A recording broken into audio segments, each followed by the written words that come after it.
안녕하십니까? 제20회 제주포럼에 참석해주신 여러분, 지금부터 글로벌 사우스와의 협력방안 모색, 개발협력을 중심으로 세션을 시작하겠습니다.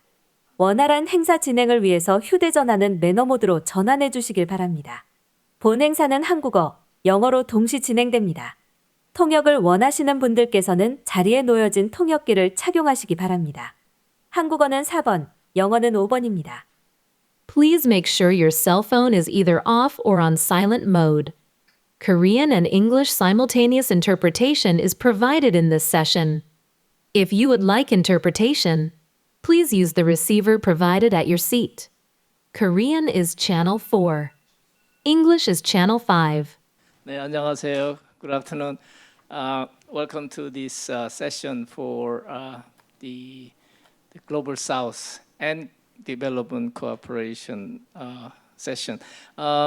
It's been 40 years since my first visit to this place was 40 years ago when I was 40 years ago. This place was the favorite destination for honeymoon couple, and I got married, and I was there. And it's been 40 years, and I have 2 grandchildren already. And over the last 40 years, I think the global society is now in a great transformation. We are living in an age of transformation, and we are witnessing the decline of free trade and globalization, and also the rise of the protectionism. And we are at the same time we are also witnessing the decline of liberal democracy and the rise of populism and authoritarian rules in a global scene. And in the development cooperation and humanitarian assistance, we are also witnessing the great transformation. One of them is rise of Global South. And I think this topic is in the development cooperation and humanitarian assistance, the rise of Global South is also transforming our paradigm. So this is the reason why we have chosen this topic. And I would like to welcome our distinguished speakers and panelists. And we would like to start from Professor Yamada on the first presentation.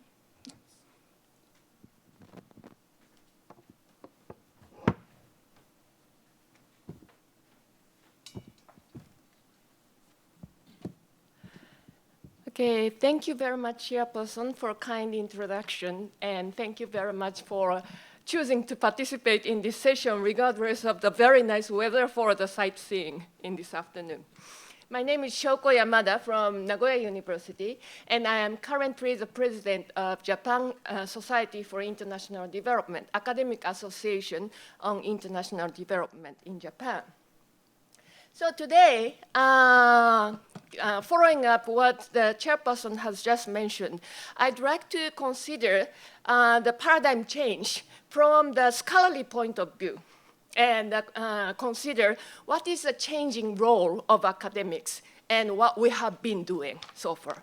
So I am going to, for that discussion, I'd like to pose some data, which is to contrast between the global and Japanese development studies. And also within the global development studies, I try to look at 2 different dimensions of the global discussion.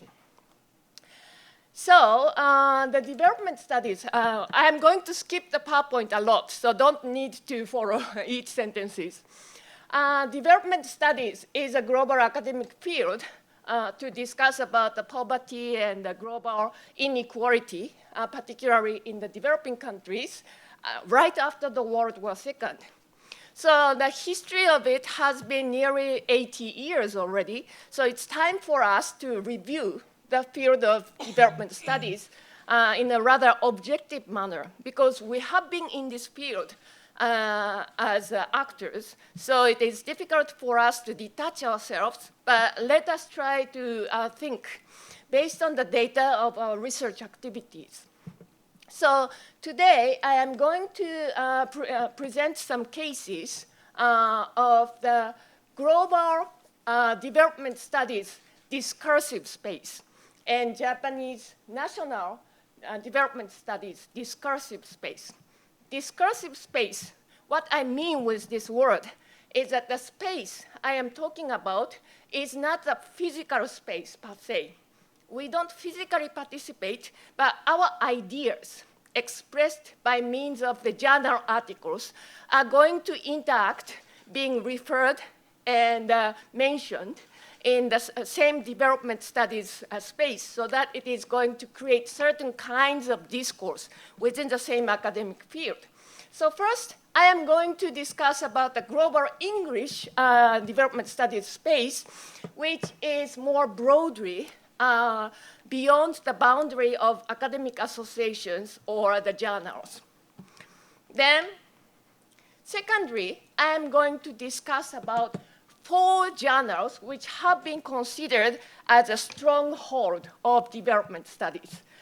I'm sure many of you know the names of those journals: World Development, Third World Quarterly, Development and Change, and the European Journal of Development and Research. These journals have been, has a long history right after the World War II, and then they have the high impact factors, and they have been the tone setter of development studies. But now the space of development studies have expanded widely. So then what is a match and mismatches between these 4 journals space and big development studies space? That is something I'm going to discuss. Then I'm also going to discuss about my association's journal, JASIT, Japan Society for International Development, as a contrast. So then one data set I am going to discuss is the articles which are classified by the Web of Science database. I think many of you know the Web of Science. It is the repository of academic journal articles collected by a private company called Clarivate. And you can search the articles by typing in the keywords and stuff like that. And then I have downloaded the documents, the articles classified under the category of development studies by Web of Science. And also, so these, within the last 10 years, from 2015, the total number of articles I downloaded are more than 50,000. Then I also looked at the articles published in the Japanese development studies, the JASIT article journal, which is 304 in total.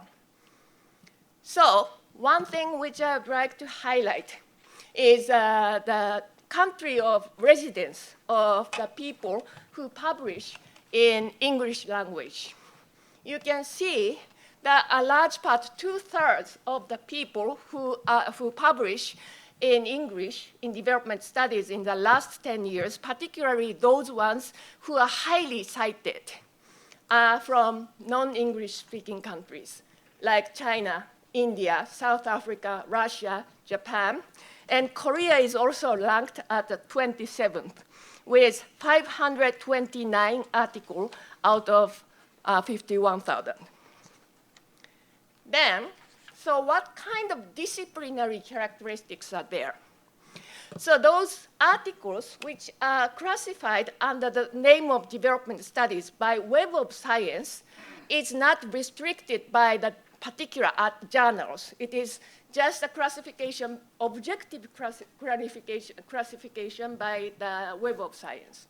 So then the discursive space here is much broader than particular journal. Then you can see that top 3 disciplinary fields are economics, regional and urban planning, and the environmental studies. And the most, I'm not going into details, but the most of the topics discussed in 2 characteristics. One is macro analysis on resource, land utilization, and environment. Macro environmental issues and land resource utilization. That's one characteristic. And another is the characteristic that a great popularity of statistical modeling is identified. So in the broad English language space of development studies, you can see that topics are mostly macro and using statistical modeling. And also, the term environmental sustainability is becoming more and more used in these English language articles in development studies. Now, let me turn our attention to 4 main journals in development studies. These are World Development, Third World Quarterly, and Development and Change, and European Journal of Development and Research. So it is not myself who did the analysis of the publications, but there are many people who do the analysis of the articles published in these 4 journals. I guess one of the reasons behind that kind of practice to review the academic practices in 4 journals is that there is a shared sense of risk that this academic field is becoming fragmented and the academic core is being lost. So one of the reasons why these 4 journals are talking of the fragmentation is decoloniality. I think the next presenter is going to talk about the decoloniality from the global South perspective. Now, as I said, many people from global South take part in the academic discussions in English language because English is a lingua franca, dominant international language. People from global South also take part in the publications, discussions, and then they speak of reconsideration of the concept of development, not to follow the conventional modernity approach, but something else. So that decoloniality discourse makes the sense of fragmentation in the core circle of development studies. And another characteristic which I would like to highlight is the attention to the micro case studies. So the second point I have written is basically the characteristic that most of the studies in these 4 journals are focusing on more micro cases from different disciplines, but these micro cases studied in sociology, political science, geography, economics, and the anthropologies. These are not so much mutually influencing, but they are working in their own disciplinary field. The last bullet point, the papers on macro-environmental issues are rarely accepted in these 4 journals. As you must know, the academic journals have their own policies for accepting articles. So these journals have their own criteria of judging what is development studies and what is not. And oftentimes, macro-environmental issues are not considered to be in the domain of these conventional development studies. So I'm not going to spend much time on the Japanese case. If you are interested in reading the details, you can look at the handout later. But I'm going to highlight 2 characteristics of the Japanese journal publications. One is, again, the focus on the micro case studies. So those conventional development studies field in Japan or in the UK or in other countries, the more they have longer histories, the more they tend to be focusing on the micro studies because they started as an academic field to support implementations of aid programs by feeding more detailed information about the necessity of the people on the ground. How to analyze the poverty and then the social services issues like education, healthcare, migration, those kind of things. So micro case study is one thing. And another characteristic is a very strong concern about Japanese uniqueness as an aid provider. Focus on Japanese ODA and uniquely Japanese development philosophy to be promoted. Okay, this is the last slide. I don't have very strong conclusion, but I want to steer your consideration, and then we would like to have a lot of discussion afterward. Two things are coexisting. One, the academic discipline tends to have the orientation of reproduction. So once you can imagine any kind of academic association you are familiar with, including, for me, JASIT is a good example for me to think. So when the association is established, or when the journal is published for first time, they are trying to establish its own field and trying to define what it means to be in the development studies, and those kind of things are made along the discussions of the key participants. But once it is confirmed, it has the orientation of reproduction. So the original causes of development studies were to provide critical analysis and evidence for informed policymaking to reduce poverty in developing countries. So that's why there are tendency to focus more on micro case studies. And also, the center of the development studies are more likely to be found in former colonial metropole and aid-providing countries. So in Japan, in Korea, basically, we have the Development Studies Association more likely in the aid-providing countries. And so the field itself developed in a close relationship with the aid policies and aid agenda.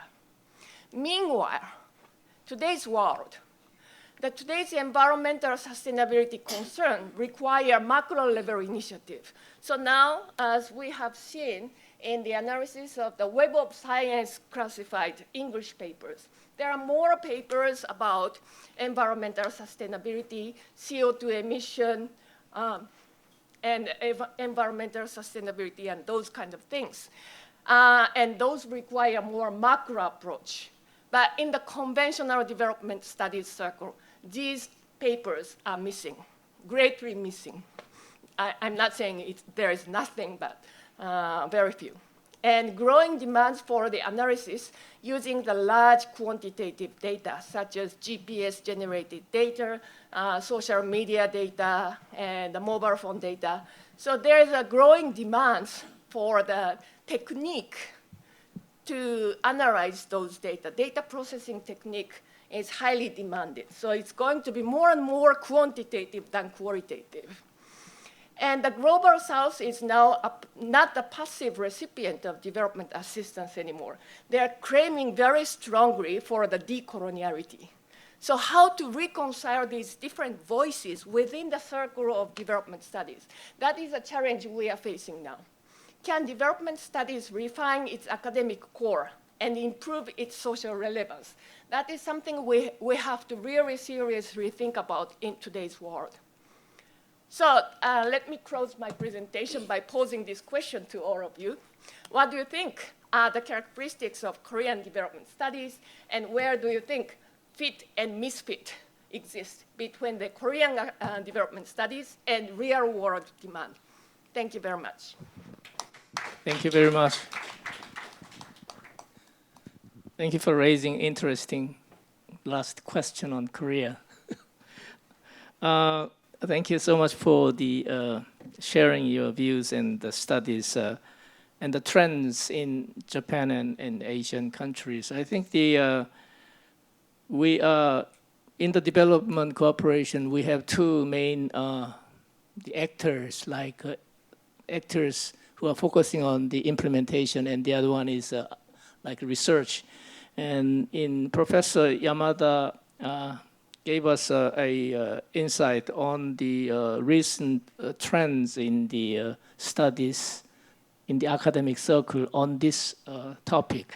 And next, our next speaker is coming from India, Miss Mandakini Suri, and I think she has quite extensive experience in Asia Pacific region, Asia Foundation, and the government in Australia. So I would like to invite Ms. Suri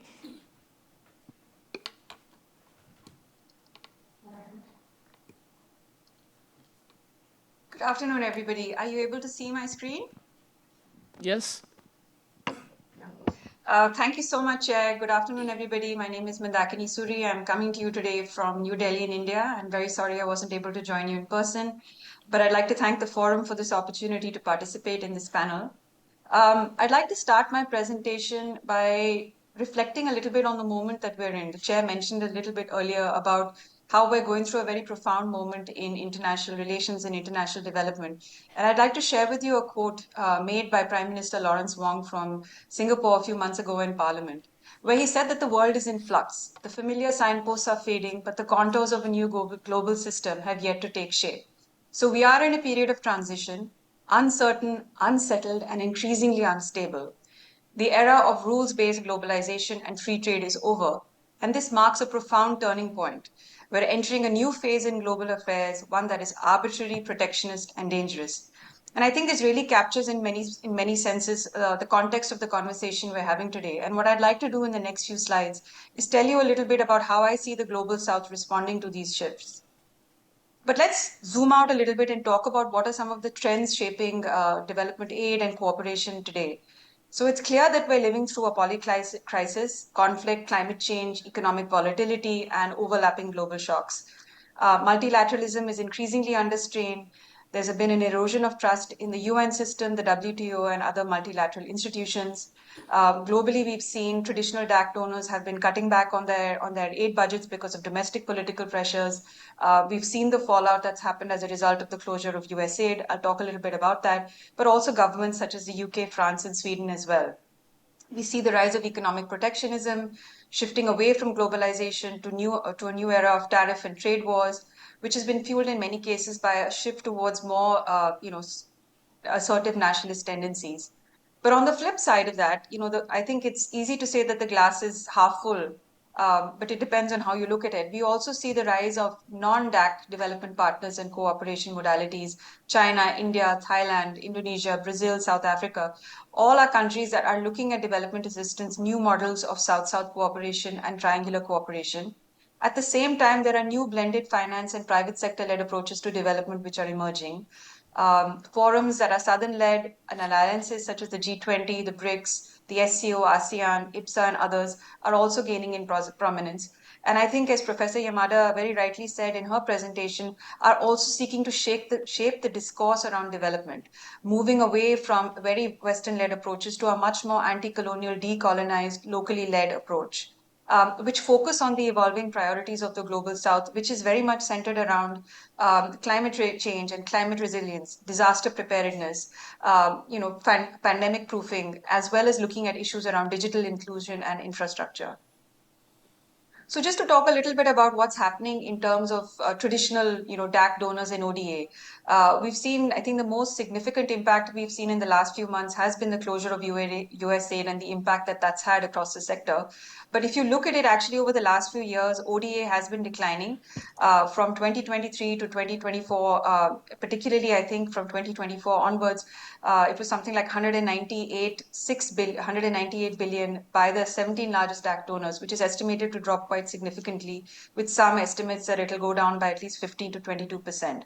And it's not just the US and the UK, but other governments as well, as you see on at least the slide on my right, because of very competing pressures. There's a global recession, economies are in crisis. There are 2 wars raging in Europe. There's humanitarian assistance. And so essentially you're looking at traditional donors having to deal with an aid budget that is much smaller than before. So what is the kind of fallout that this is happening? And I think it's important for us to recognize that there has been a fallout. One is we've seen that public health programs, particularly around HIV and AIDS, but those centered around humanitarian assistance, food security, have been significantly cut back in certain geographies, particularly in Africa, for example. My apologies. Funding for UN agencies like the WFP, UNFP, and others have been affected, forcing them to downscale operations. Local NGOs in many countries who have been used to stable multi-year funding for a lot of their activities, particularly around governance, accountability, women's rights, children's rights, LGBTQ rights, have been affected.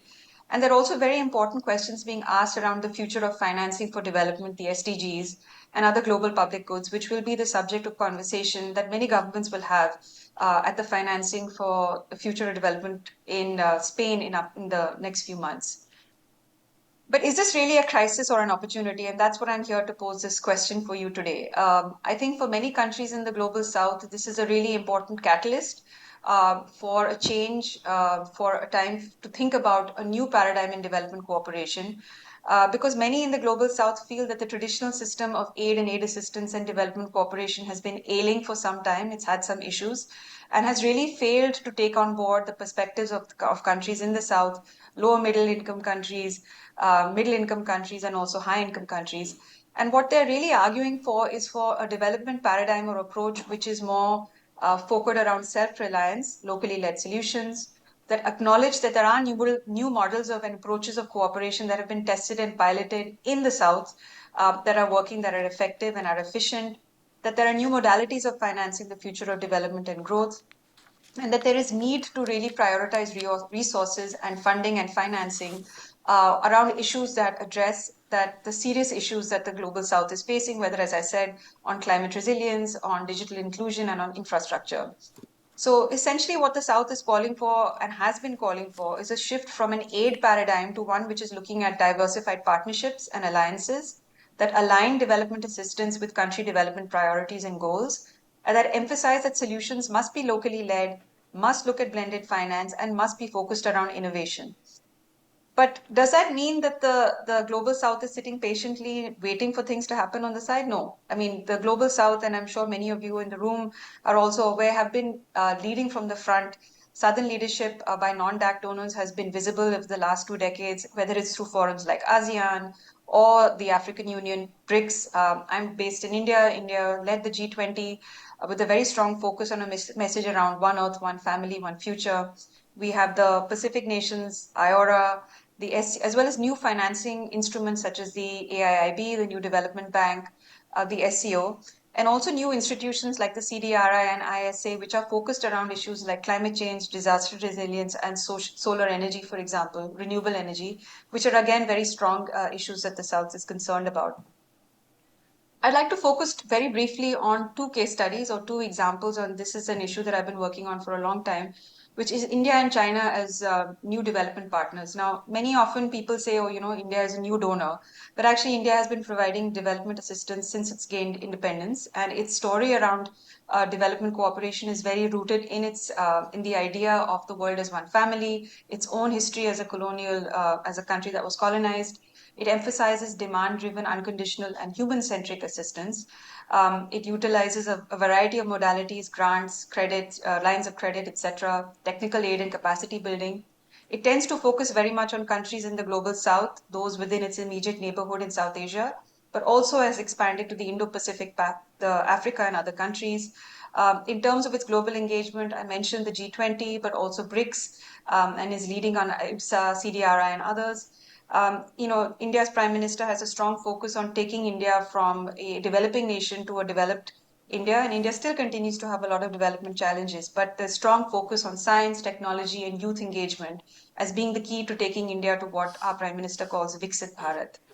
China is a development story, development cooperation story that has been around in a sense for much longer.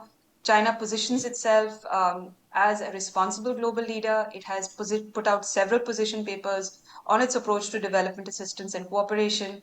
Through initiatives such as the GDI and the BRI, it's had a large global footprint, not only in terms of with the GDI over 1,000 plus projects, $10 billion, 100 countries, but also in a vast variety of sectors, from poverty alleviation to the digital economy to now the Green Belt and Road, and capacity building, which is again a huge component. Now, one might argue that it's not as if the Indian and Chinese development assistance approaches have not come without their critiques, right? India very often is criticized for its slow implementation, or the lot of government red tape and bureaucracy involved. China similarly concerns around the BRI and debt traps and other issues like that. But I don't unfortunately have the time to go into that. But that is to say that even though these development assistance approaches may have their challenges, they are offering an alternative which is very much centered around the idea of partnerships, shared values around development, like I said, development partnership and assistance, but one which is also moving away from this idea of assistance and provider. So what are the key takeaways? And just to wrap up, it's clear that the traditional aid and development landscape has changed, but the Global South is not waiting passively. It's actively reshaping the future of development cooperation in geographies that matter to it.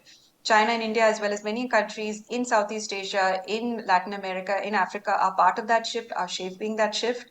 And really, to meet the development challenges of the next century, we need more inclusive, diversified, partnership-based approaches that bring along both the traditional and non-traditional ODA providers and the private sector.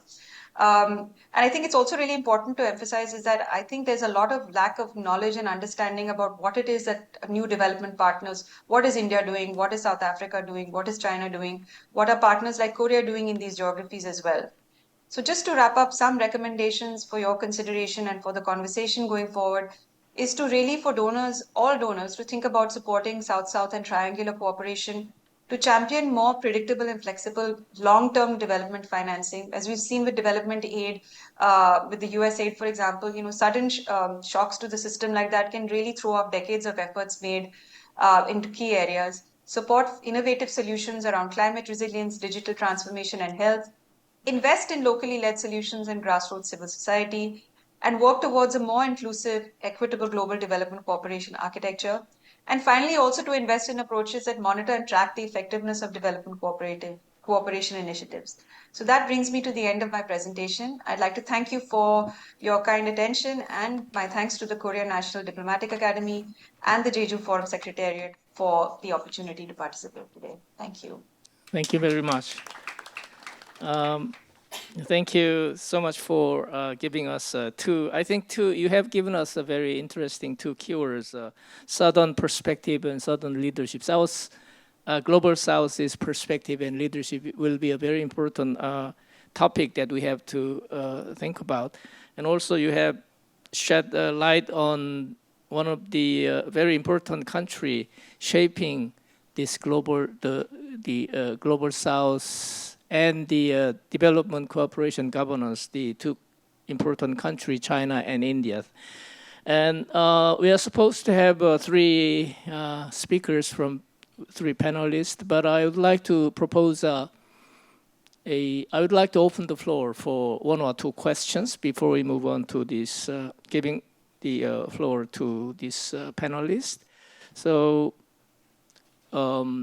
we have two main speakers so far. So I would like to have one or two the questions or comments from the floor.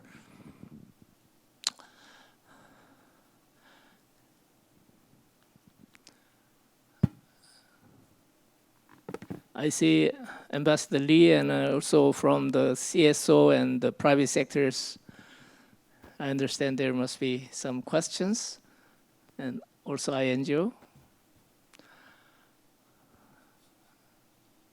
Then I would like to move on to the next speakers. We will have a Q&A session after three panelists. First, I would like to invite Professor Sunju Kang. She's from Ministry of Foreign Affairs, the National Academy of, what is the exact title? Korea National Diplomatic Academy, Okay. KNDA. Please.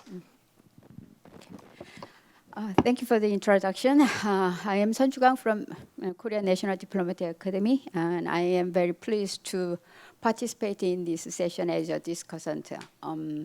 And even though the organizer of this session, Professor Ji-sun Song from my organization, same organization, KNDA, is not here, I have to say that organizing this session or this panel is well thought and timely, especially when the international relations go through a lot of changes, and development cooperation and is at a crossroad to survive all these changes. So development cooperation has to adapt itself to those changes, and then its future will depend how development cooperation succeed or fail.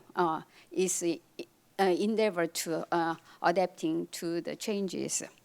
And then one of the changes happening in international relations is so-called the rise of the global south. So the global south has recently become a focal point in international relations. Whenever we talk about the global south, it is mainly discussed through the lens of geopolitics. How global south has become not dominant but strong, and then affecting the international relations, especially the international relations established after the Second World War in 1945.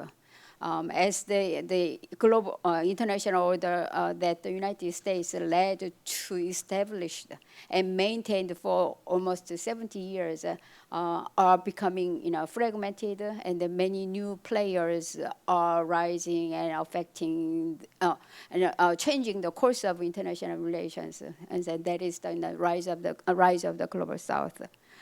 However, beyond its geopolitical significance, the global south can also be discussed through the lens of development cooperation. While the rapid economic growth is evident in the global south, development remains uneven, and many countries belonging the global south are grappling with the poverty and underdevelopment. So development cooperation, discussing development cooperation with the global south is legitimate, relevant topic. Legitimate, maybe it is very controversial and then loaded word if I say that. But development cooperation aimed at improving human conditions remains a critical topic in the global south. So exploring the development dimension of exploring the development dimension of the global south is both important and necessary, as its progress affects. Progress is closely tied to global stability. Advancing development in the global south benefits both developing and developed countries alike. So moreover, development and geopolitics seemingly development and geopolitics are separated, but actually they are not. Cooperation in development and geopolitics, cooperation in development can influence geopolitical balance, in my view. Donor countries' role as a collective partner in addressing global challenges like poverty, pandemic, and climate change can in turn enhance the donors' geopolitical influence and their soft power. So while it is it is almost a habit to think that development cooperation is separate from geopolitics. The development cooperation can geopolitics, so they are not totally separated. So, with this in mind, the key question is how to strengthen a partnership with the Global South through development cooperation. In pursuing this goal, several important factors must be addressed. First, it is important to recognize that the Global South lacks a formal definition or organizational structure. Instead, the term Global South serves as a broad designation for a diverse range of nations across Asia, Africa, Latin America, and the Middle East. Within this grouping, notable distinctions exist between powerful and weak countries, weak global South countries. Some countries like Brazil, China, India, and South Africa position themselves as representatives of the global south, while others the remaining global south countries are referred to as the south of the global south. So, and these less powerful global south countries face greater challenges and hold less influence in international affairs. Given the varying development needs across these countries, partnerships with the global south must be nuanced, with the strategies tailored to the specific circumstances of each country. Second, given the diverse range of countries within the global south, global cooperation, particularly through official development assistance, ODA, should prioritize the most vulnerable nations in the global south. Tackling extreme poverty must remain a central objective of official development assistance, as it serves as one of the few reliable sources of international funding.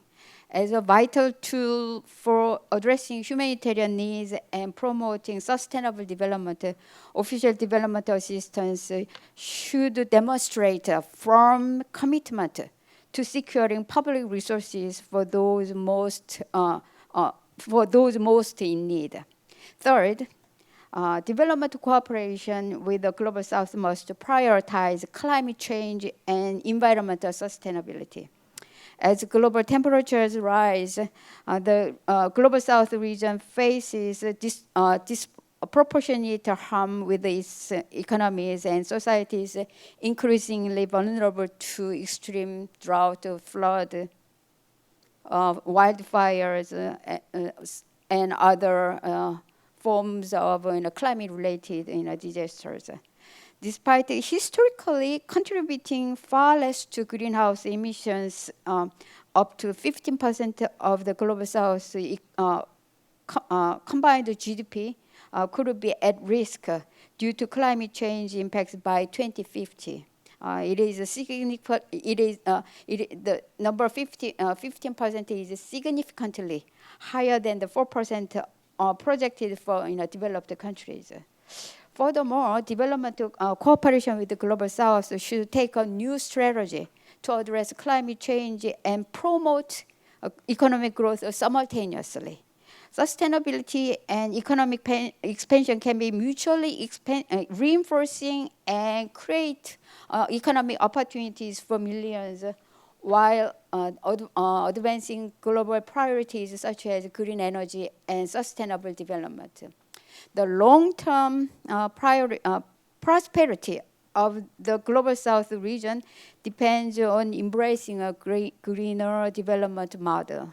To be effective, all climate-related official development assistance must be tailored to the specific developmental context and priority of each country.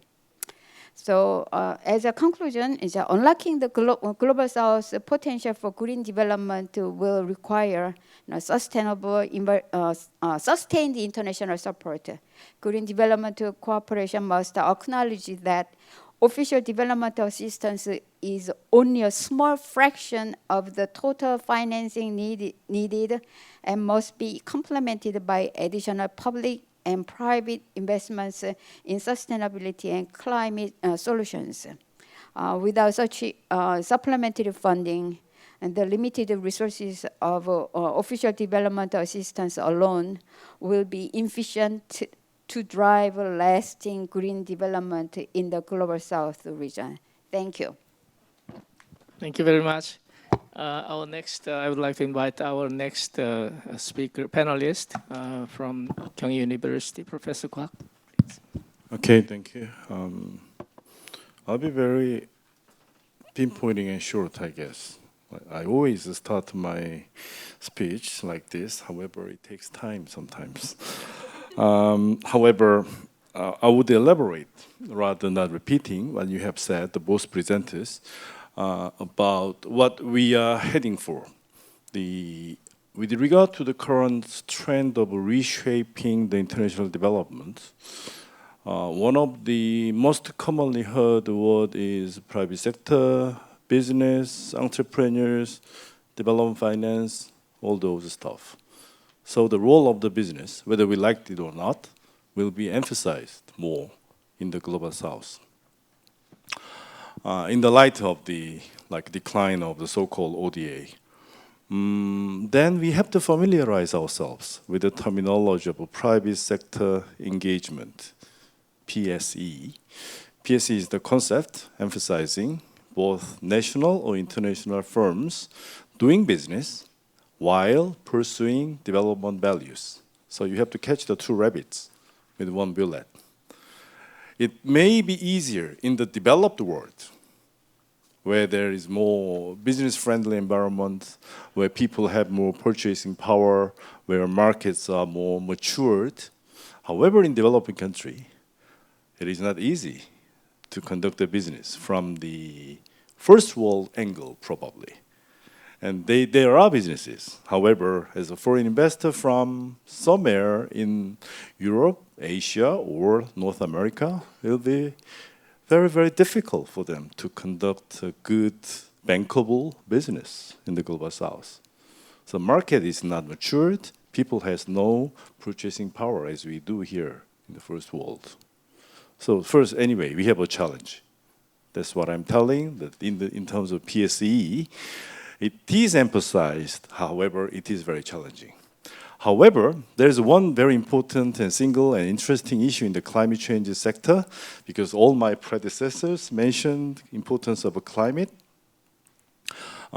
If you can invest in the climate change sector as a business, now there is a new horizon of business, which is the carbon credit transfer. I don't know whether you're familiar with the ITMO, Internationally Transferable Mitigation Outcome from the Paris in year 2015. Now, with the bilateral agreement, it is possible to transfer the carbon reductions from developing countries to the developed countries. But not with ODA. You have to use private sector funding to be able to do that. So now there is a significant role of a private sector based on their business and plus this carbon credit transfer. So probably next government in Korea, we have to work on that in a more serious manner to meet our NDC target with these mechanisms. So this is kind of examples and a little bit of guidance to how the Koreans should be. Now, the first presentation of my colleague, as she is leading the Japanese Association of Development Studies, also I'm her counterpart in Korea. And we have different kinds of issues here in Korea. I don't know whether you're familiar with it or not. Japan has a longer history. Not because Japan had a long history as a colonizer. At the same time, Japan pursued internationalization way longer than Korea. But we have a little shorter history of globalization. At the same time, even shorter history of international studies. Those international studies most focused on traditional subjects like international politics, business, or economics. A little bit of anthropology and geography. However, the base of development studies is on our knowledge and enlightenment over what is going on in the Global South. So in other words, we call this area studies. But there is no ground in area studies in Korea. So that we are facing a big dilemma here. So without any ground over area study, we directly engaged in the international development studies. So my organization, Korea Association of International Development and Cooperation, there is an and between international development and cooperation. The reason why there is an and is my colleagues who founded this has put the and deliberately to emphasize the international development and cooperation separately. So this was a good initiative. However, what we have done so far is still we do too much study over the cooperation activities. So if you look at the Korean articles and Korean literature, there are a lot of studies over our ODA, our delivery system, our activities, their project. not very much on the ecosystem, natural ecosystem in Western Africa or Latin American Indian community. So that should be done now. That is our task in Korea. Probably we can mimic what you have done so far in Japan, more collaborative manner. That's all. Thank you very much. Yeah. Thank you very much. Professor, now I'd like to invite Professor from Seoul National University, Jung Hyuk, please. Thank you. I have a slides prepared. So given the time limitation, maybe I'll focus on some key parts, but I was given to do the two jobs. One is share my thoughts on the two presentations and recommendations for Korea as a responsible donor. So first, let me share my thoughts about the two presentations. So first by this Ms. Mandakini Suri, The Shifting Tides. I really enjoyed reading, and this is a quick summary. And basically, what this paper presented was about its changing atmosphere of development cooperation and the needs to propose a new paradigm for development cooperation. And then she also emphasized the role of India and China. And then main conclusion I interpret is to let's reshape the future of development cooperation. Well, her presentation started that we are facing some crisis. And her conclusion is about let's consider this crisis as an opportunity to reshape. But I'd like to say that crisis is always a crisis, not an opportunity. Crisis turn to opportunity when we put enough energies and efforts to really turn to the opportunities. So my question is Global South really ready to transform current crisis into opportunity? And what can be those conditions? So maybe that we really should think about. And well, one of the main point which was emphasized was the role of the South-South cooperation and triangular cooperation. I do agree with that idea, but at the same time, I think we should remember these conceptual tools of South-South cooperation rather than North-South, and also triangular, which involves both two Souths and one North. That initiative actually already proposed in late 1960s and early 1970s, but that phased out in 1990s, and for many reasons, lack of capacity or lack of funding, for many reasons. So perhaps we have to retrospect why they failed in 1980s and what are the current differences that we may expect they may succeed now. So unless we have a clear answers to that, well, simply focusing on the local-led solutions or ownership perspective do not guarantee the success of the new emphasis on the South-South cooperation and also the triangular cooperation. And about India and China, I do think they will have a clear, much bigger role in this development cooperation. But there are also dangers I want to point. For example, in the Dr. Suri's point, one of the Chinese strengths was its role of responsible global leader in development cooperation. And is it really the case? We should ask. And another thing was India's role, the regional focus. Well, in terms of the triangular cooperation, if one particular country can play a dominant role in that region, often it became actually a barrier rather than the strength, because there are neighborhood countries who are worried about this local dominance. So we really have to think about this issue together with India's merits as a cooperator in India and the region. So I was wondering if India has any conceived plan to avoid this kind of risk. And well, I also want to point that, which will be related to my aspect of the Korea's role or the recommendation for the responsible donor, is this kind of Global South role explicitly has been emphasized, and there was a cycle.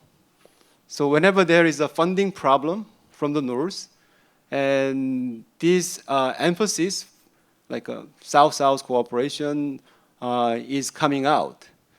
So perhaps we are thinking about the issue, this Global South cooperation, expansion of it, is because of this US big shock hit by Trump. The USA cut its ODA by almost half, and then it hits not just the bilateral cooperation, but also the multilateral cooperations. So, well, in what circumstances we really should think about with this kind of funding cut, this Global South expansion of the Global South partnership will be successful. I'm not saying that that's not going to happen. I'm saying that what are the right conditions to make it happen? And I think the Professor Kwok already gave the sign about time. So I really love the Professor Yamada's paper. And but rather than going through the details, because Professor Kwok, I think he rightly pointed not just the Korean development studies position, but I'd like to propose that perhaps first of all, I do agree with her point. There is a clear mismatch between the current development agendas and the publications. And to promote on that, perhaps we may think about some kind of new framework for development studies. So we may think about some universal mechanisms. At the same time, what are the country-specific or the sector-specific agendas and issues, and then how can you adapt between the two? That approach may be proposing the new direction of development studies. And also, this global versus micro studies.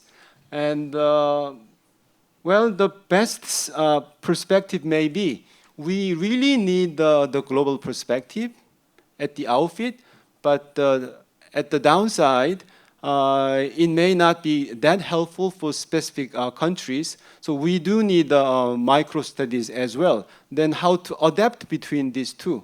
This balancing between the local perspective and the global perspective is crucial for development, because we are living in a really globalized world. So that may be a crucial point that we should remember. For Korea, well, this is the responses, expected responses to the US ODA budget cut. Basically, there are two groups. One is cutter, the other is non-cutter. And among 32 members and 31 countries, the 10 countries already announced that they will also reduce the ODA budget cut. And left-hand side, they are big donors, basically. US, the UK, Germany, France. So from those 10 of them, we are expecting 37% will be reduced. But the remaining 21 countries, they didn't announce this kind of budget cut, or actually some of them are actually plan to increase. And the Korea, Japan belong to the second group, non-cutter. But because they are not big donors, except Japan, just 11% increase. So overall, 25% would go down. It's a big shock, in fact. And but what we really need to remember, recognize is this US change in position in ODA budget cut, meaning shrinking development cooperation for US? Answer is actually no. Actually, US is thinking about expanding development cooperation. but they plan to change its means and the governance. So this is the summary of many documents, actually, from the budget bill and State Department's proposal to Congress. So here, as you can see on the left upper corner, the US aid will actually disappear very soon, the agency itself, but by changing name into the IHA, called the International Humanitarian Assistance. And then they will cover the topics like global health, humanitarian aid, and the disaster response and the food security, but focus only on these humanitarian perspectives. And then to do that, you don't need that much of money. That's the point, and which we interpret as an ODA budget cut. But big part of the budget will be shifted to the DFC. DFC is a Development Financial Institute of US, which Trump installed in his first regime. And then this one is not ODA, but clearly it's for the development cooperation resources. And then they will use the financial instruments. And the private sector funding and the private sector development will be done through this agency. And those democracy and also the freedom of religion and the conflict prevention, civil society will be shifted. That was supposed to be the US aid area, will be shifted to the US State Department directly, together with the budget. So they are reshuffling the budget, but the total size will increase. Which means for the entire globe, perhaps we need to think about Korea together, reshaping its funding instruments and also the instruments for the cooperation. So that's what's actually happening. So, and for Korea, from all this perspective, I do recommend that perhaps it's really the time for Korea to think about reorienting its development cooperation resources from ODA to non-ODA. ODA is one instrument for development cooperation. In fact, as a globe, the only 20% is ODA, 80% private sector funding. So that we really need to do that, like this, most of the European and North American donors, we may need to establish the Development Finance Institute to mediate or to more effectively utilize the ODA together with non-ODA. And Professor Kwok already emphasized the role of PSE and also the PSD. So not just the funding from the private sector, but the interaction must be together with the private sector. So basically the role of the public sector is kind of phasing out, but the role of the private sector is rising up. I think that may be the new framework for development cooperation, and Korea does need to to develop its system to this way. And also, we cannot share what we don't have. So we really need to think about what Korea can share is, I think the most valuable thing is its own development experience. And to do that, Korea should understand itself, which is not that clear to me. And during our fast growth and development, we took those experiences as granted without understanding its real essence. Maybe that's the one that we really need to do. And then finally, the Korean development cooperation should appreciate development cooperation has a dual goals. One is a global development effectiveness, at the same time national interest. All these changes from the entire history of the development cooperation in ODA, there is a kind of changing balance between the two. Now these days, this national interest, which was in the deep down, but not at the surface level, is kind of rising up. Perhaps we have to think about what's the best way to harmonize between these two goals. Thank you. Thank you very much, Professor Jung. Now we have 25 minutes time for our discussion, and before I open the floor, I think now we have enough questions that we can raise. The last panelist, Professor Jung, has summarized even our questions, very important questions. And I think we are quite lucky that we have two great presenters, and at the same time we have three great panelists from the Korean National Diplomatic Academy and the distinguished professors from two universities. So I think you can raise questions either in English or in Korean. And also the last was quite impressive that the last speaker mentioned. He gave us a good news.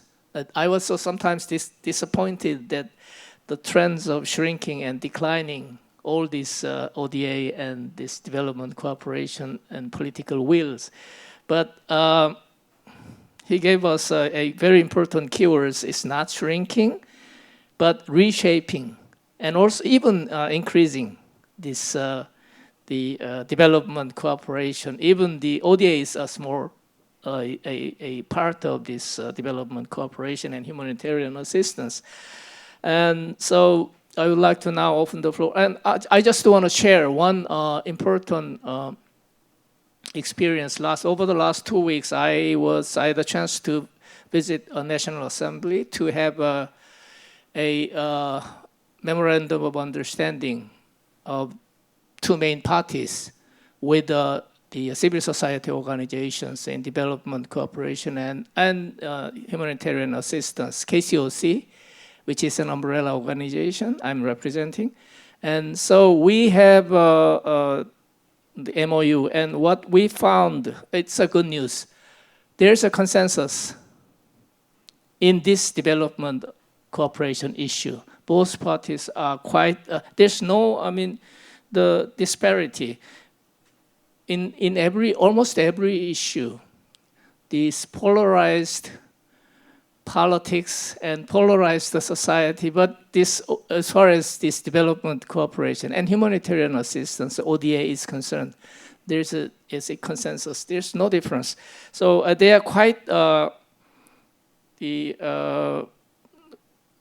last year, the Korean government has increased the ODA more than 30%, and this is quite the exceptional in this global scene. And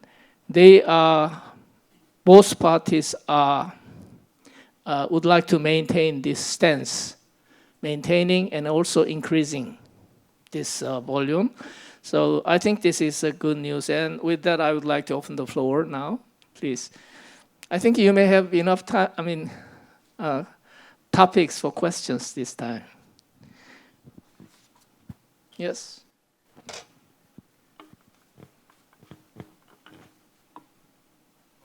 Yeah?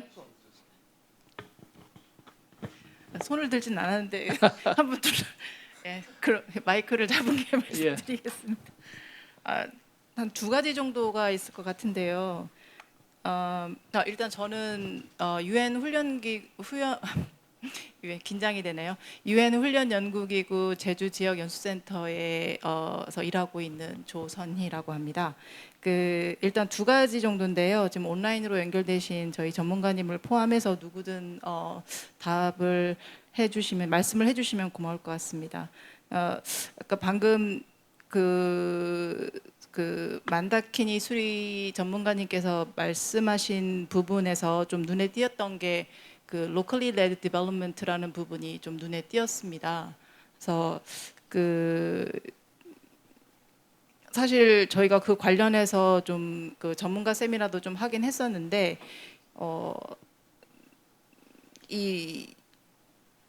locally led development에서 로컬이라고 하는 부분에 있어서 정의가 어떻게 좀 되어야 할지, 그리고 또 그에 따라서도 사실 이 지역 주도 발전이라고 하는 것의 방향성이라는 것도 좀 정해질 것 같은데요. 로컬이라고 하는 것의 정의와 또 그게 정해진다면 그 정의에 따른 로컬 액터의 어떤 에이전시라고 하는 것을 좀 어떻게 함량을 해야 될 것인지, 어떤 에이전시가 좀 중요한지에 대한 좀 이야기를 고견을 좀 듣고 싶고요. 두 번째로는 그 글로벌 사우스라고 하는 부분이 사실 저도 최근 작년부터 해서 많이 여기저기 다양한 이 뭐라고 해야 될까, 제가 좀 살펴보고 있는 여러 그 연구서라든가 이런 부분을 자주 봤던 것 같은데요. 사실 지금 저희 나라 같은 경우에는 일반적으로 아무래도 뭐 저희 나라가 갖고 있는 지정학적 위치 때문인지 모르겠지만 주로 대미, 뭐 대중, 대일 이렇게 주로 강대국 위주의 어떤 관계를 많이 얘기하는 것 같긴 한데, 이런 글로벌 사우스 부상과 관련해서 사실 한국의 어떤 목소리, 그러니까 한국이 어떤 포지셔닝을 좀 취해야 하는지 그런 부분에 대한 좀 궁금함도 생기거든요. 네, 그래서 두 가지. 네, 감사합니다. Thank you very much. We have two questions, so I'd like to. I think the three panelists also have something to respond, and also, would you like to start, Professor Yamada or Suri? Are you ready? Yeah, I'm very much here. Yes, Suri, please first. Yeah. No, I think thank you for a very interesting discussion and for the question. I think locally led development is it's very simply giving power to those who are most impacted by the decisions that are made by others to have a voice at the table. So it could be in the context of a country like India, for example. It could be enabling village level communities to have a share in deciding how it is village level funds are or resources are spent. So we have a decentralized system of local governance that makes that possible. It could then work up the chain to district, to state and national. But in the context of international development, I think what locally led development is really talking about is when you have international donors or the World Bank, other multilateral institutions, the DFIs, etc., coming in with large resources, and maybe they have plans and designs around a particular issue or topic, is also seeing how you are responding to and listening to what is that country's priorities, its own national development plans, its own constituencies, what are they trying to say, and how are the resources, the expertise, whatever it is that you might be bringing in, actually supporting that development pathway which has been set by the country. I mean, you have to understand that for most of the global south comes from a historical perspective of having been colonized by one or the other colonial power. And so decolonizing approaches to development and also development investment and finance is really important. And also, you're talking about countries with billions of populations who are politically vocal and have an active voice, who are on social media, and to whom traditional ways of doing things of, donors coming in and saying, well, now you have to do this or you won't get this or the other grant and support is really not going to cut any ice anymore. So I think in terms of locally led development, as I said, I would just summarize it to say that it is from everywhere, from the grassroots up to the top. And in the context of the global aid architecture, etc., it's about giving countries the space to be able to have a shape and say. So, for example, if America pulls out of the Paris Agreement, what does that mean? Does that mean that everybody else will follow suit, and where does that leave developing countries? So I think there are broader macro issues around that. I think that was, I'll stop there and give others an opportunity to respond as well. Thank you. Thank you very much. I think the locally led development, this is one of the very important concepts recently, and I think this is somehow interconnected with this rise of global south. This is my impression. I wonder whether the panelists have some thoughts on this. Yeah, please. Yeah, please. Okay. When I heard your question, it occurred to me that there was a Paris Declaration of Aid Effectiveness in the early 2000s. Do you remember? At that time, the donor community has been discussing to give the ownership to developing countries, and then how we are going to monitor the ownership delegated to the developing countries are all defined in the Paris Declaration. So at that time, people were talking that giving the ownership is a nice name to let the developing country governments to drive the car as a chauffeur. So I think that we have been discussing about the local initiative and locally led development process. But now I think the issue which we are facing a bit different from when we are talking about Paris Declaration was the notion of development itself is seemingly questioned by the Global South. So probably it's not about making the procedure to allow developing countries to sit in the driving seat, but more fundamentally to see what kind of activities, what kind of topics, and what kind of realities are hoped by the developing countries' actors to be realized. So by saying this, I don't have any exact answer to it, but I'm sensing that the meaning of locally grown is very different from 20 years ago. Thank you very much. Yeah, Professor Jung, yeah, please. I think in discussing these local-led solutions is, as Professor Yamada already suggested, it's shown up as an ownership principle in the Paris aid effectiveness discussion. And but when we say local-led, often we think it's local, which fits the local demand. That's one thing, but that's not. Ownership is more than that. You do need to have a capacity to participate and also solve the problems. That's the real tricky part. And also, when we say, not instead of using the term like developing economies, countries, but global south as a whole, I think there is a gap between this term and the reality, which is when we talk about the global south, I think we are presuming there should be some solidarity among those developing countries, which we still don't see yet.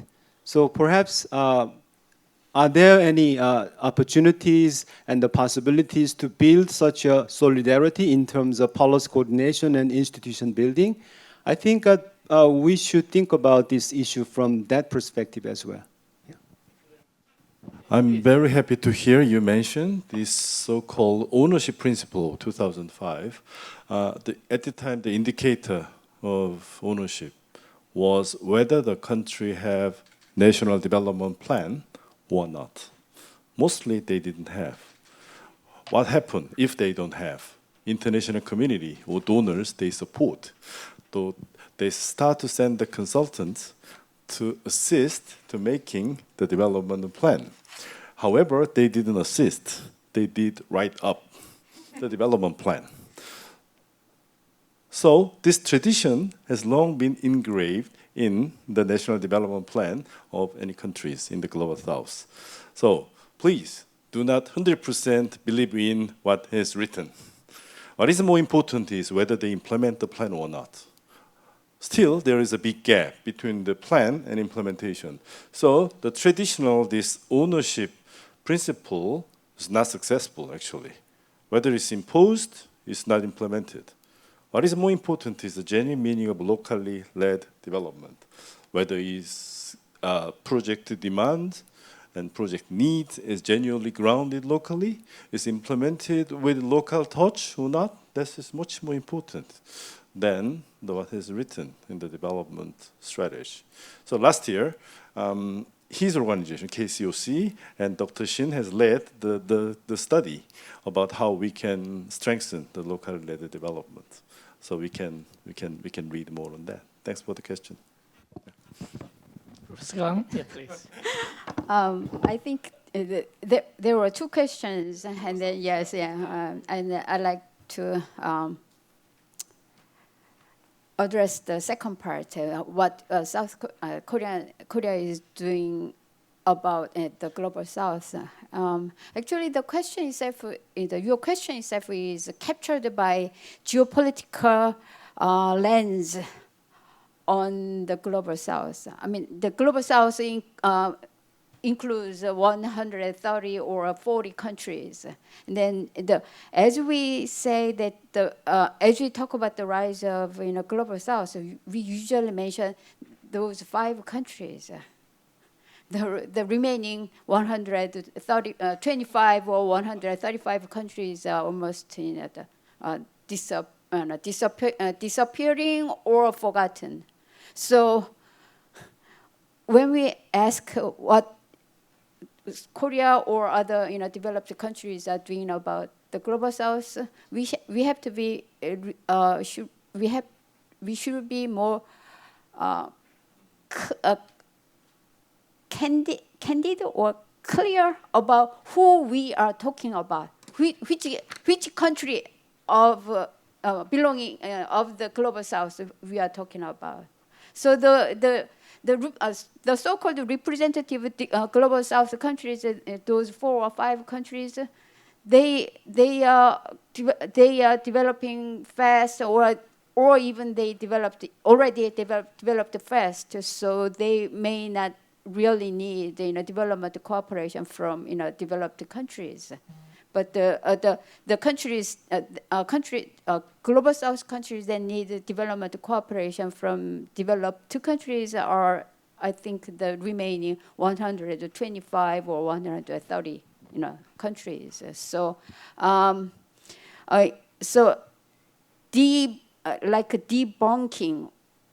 debunking the real identity of the global south, we can answer that, Korea or other developed countries, what developed countries are doing about the global south. I think as South Korea increased ODA budget last year by 30%, and that is really unprecedented increase in Korea's development, history of development cooperation. And as Professor Chung said, the United States President Trump cut ODA budget drastically. It was almost shocking, but actually it was not. It is not cutting, but it is redistributing. So I think that as those change the ODA number says the developed countries, including Korea, are paying serious attention to the global south, and then these things and development cooperation with the global south. Even though we lump developing countries under the title of global south, actual implementation or cooperation happens with the individual developing countries. So when we talk about the global south, we should be more conscious of who or what country we are talking about of the global south. Thank you. Thank you very much. I think we can have one more questions from the floor. And if you don't, please. Yeah. Hi, my name is Robert Kelly. I'm a political scientist. My area is security. It's not development, so I'm a little out of my lane. But what strikes me about this panel is that there's been so much focus on ODA, and that's understandable, right? ODA sort of signals public commitment by states, and that's important because it suggests that the voters broadly support this budgetary move and whatever. And then, of course, Musk and Trump are destroying USAID, which is an important pillar. I get that. But there are at least 2 other streams that I can think of, at least sort of to the extent that I remember studying this stuff back in graduate school. And that is, first, multilateral development lending, right? So you've got the World Bank and all these sort of regional development banks, and this panel has just completely glided by, like the AFDB and ADB. So I'd actually be quite curious to hear your thoughts on this, right? I realize that this funding is controversial because of conditionality, but conditionality also signals to Western lenders that there's some kind of credibility, right? I mean, the big complaint in donor states has been, foreign aid is just sort of throwing away money on foreigners, and why are we doing this? And so the World Bank kind of brings a certain credibility to that. And that was the first thing. And then the second thing, there's a big stream of sort of private lending, right? And I'm thinking of like Caritas and World Vision and stuff like that. And all, again, there's a certain sort of conditionality, if you will, to that lending because a lot of it is tied to religious belief or sort of certain social practices that are desired by the donor. But it seems to me that you guys have kind of skipped by that. And I was wondering if you all might like to speak to that, those two alternate streams, sort of private and MDB. Okay, Thank you. very much for your very important question. I would like to have one more questions from the floor again. And then we will, yes, please. Dr. Shin? 네, 안녕하세요. 그 KCOC 정책센터에 있는 신재은입니다. 그 오늘 이제 그 글로벌 사우스에 좀 집중해서 여러 가지 관점에서 이제 생각해보는 그런 논의들이 굉장히 흥미로웠고 특별히 이제 우리 옆에 있는 조선희 선생님께서 로컬라이제이션과 관련해서 또 질문을 주시고 우리 인도에서 오신 그 박사님께서 만다키니 수리 박사님께서 또 거기에 대한 답변해 주신 거 흥미로운데요. 그 지금 글로벌 사우스의 문제에서 계속 우리가 전통적인 그 개발 원조의 문제들 이게 국가 주도의 발전에 지금에서 나오는 문제들을 커버하지 못한다는 것을 이제 새롭게 좀 다루어야 되지 않을까. 그게 이제 글로벌 사우스와 지금 변화하는 그 글로벌 환경에서 어떻게 우리가 거버넌스, 이 개발협력에서의 거버넌스를 볼 것인가, 그 나라의 발전을 누가 주도하는 것인가, 이런 부분들에 대한 좀 집중이 필요하지 않을까 생각합니다. 그래서 아까 그 만다키니 수리 박사님께서 이제 지역의 목소리 들어야 된다라고 했는데 실제로 지역 간의 여러 격차들이 있고 지역에 특히 이제 그 소외되어 있는 지역 같은 경우에는 그 목소리가 전혀 반영되지 못하는 구조에 있습니다. 그럼 이럴 때 이런 목소리들을 반영할 수 있도록 하는 원조의 방식들이 저는 좀 바뀌어야 되지 않을까 이런 생각이 들고 이게 또 글로벌 단위에서도 많이 논의가 있습니다. 그래서 지금 글로벌 사우스에서 가장 많이 일어나는 문제가 되고 있는 것 중에 하나가 시빅 스페이스가 지금 줄어들고 있다라는 것이고 정부들이 그 개발도상국의 정부들이 더욱더 정부 중심 특히 이제 시민들의 목소리들이나 집회의 자유나 여러 가지 민주주의를 거스르는 방식으로 지금 가고 있는데 이런 가운데에서 정부의 힘들을 계속 강화하는 방식의 발전이 실제로 그런 주민들이나 소외받는 분들에게 어떤 역할을 할 것인지에 대한 우려들이 있습니다. 우리 한국의 그 발전 경험 속에서도 정부의 발전이 있었지만 그 속에서 수많은 인권의 탄압들이 있었고 거기에서 시민사회들이 부상해서 정부의 이제 발전들의 새로운 비전들을 제시하는 이런 역사들이 있었기 때문에 좀 글로벌 사우스의 발전들을 저희가 논의한다라고 할 때 거버넌스에 대한 접근 시각 이런 고려들이 좀 필요한 게 아닌가 그런 생각이 좀 들었습니다. 이상입니다. Yeah, thank you very much. Since we have only 2 minutes left, we have 2 questions, so I'd like to give just one the panelists or speakers to respond. Please, Can I answer Professor quickly Khan? about Yeah. MDBs? So MDBs, you can summarize everything. MDBs in trouble because of the dramatic exchange, the interest rate shift. So their concessionality has been lowered. So their lendings are no more ODAs in many cases. So they are not entertaining the clients. So on the one front, the traditional IDA or the IBLD lendings are is being challenged. On the other front, in terms of World Bank, the IFC type private sector lending and private sector investment is being increased. So the MDBs like ADB is actively finding the private sector financial sources. They try to blend and invest or lend to the private sector directly. So this is a current shift from the traditional public to the private. It's apparently seen in the MDB front.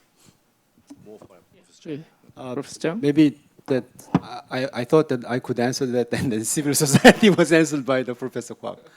As Professor Kwok suggested, the MDB will be in big trouble because the big source of the funding is indeed ODA, and but that again does not mean that the development cooperation per se would shrink if we can utilize this blended finance. And the big pillar of the blended finance is mobilizing the private sector funding by just issuing bonds and then mobilizing the fund from the private market, and then combining that kind of a private funding with this public funding. That linkage will become more crucial. I think that's the way we should go, not to lose the ground of sustainable development. And that's one. And for actually the civil society, if you don't mind, I may be, okay. One of the key, there are two characters in development finance. One is the funding, the other is where to use. The where to use is, let's not to focus on the public sector development, the private sector development. To actually implement that, these civil societies on the private enterprises engagement will become more important. So that way, then perhaps what we need to think about for the public sector's role is just intermediating between private sector in the donor country and the private sector in the recipient country. So we should transform this development cooperation model to that way. That's what I think it'll be the future. Okay, thank you very much. I would like to give just 1 minute for 3 speakers who didn't have a chance as a final comments, if you have any. Yeah, 3, please, starting. Okay, I'll try to be very brief. I think the question from Robert about the multilateral lending, I think it is also related to the idea that whether we should apply the humanitarianism to lending business. And we have, throughout the post-World War II period, we have considered that lending is also part of the humanitarian aid. But nowadays, I think there is different ways of consideration about lending. And that is something we have to consider, because nowadays, if we, the Global South wants to lend money for their own development, they don't necessarily need to expect some humanitarian special arrangements from the lenders. Well, that is something I wanted. Yeah. Suri, if you have, you can have 1 minute. Just very quickly. Yeah, okay, super fast. I think on the issue of blended finance in the private sector, it's not a panacea. So I think very often it's seen that the private sector will come in with lots of resources. But there is something very different about ODA and development assistance versus private-led interests and financing, which is going to support public goods, right? So what are the private interests driving that? What are the resources, whether it's, forests, land, etc., that are going behind that? And we're already seeing that in many countries where there is a blurring between the public and private sector, which, we see that in the US as well, right, with Musk. So what are the private interests driving a lot of this assistance? So I think that's something that will probably an issue that will become more important going forward. On the issue of civic space, I think it's not just a question of civic space shrinking in the global south, it's shrinking everywhere. I mean, look at what's happening with Harvard University right now. So I think it's just a paradigm which we're all living through. But whenever the pendulum swings very right, it does swing back to the middle and on the left. So I think it's a question about just being aware of what are these shifts. So thank you. Okay, thank you very much. And I suggest that we can give big rounds of applause for these 5 the distinguished speakers. And I would thank you so much for attending this session. Thank you very much.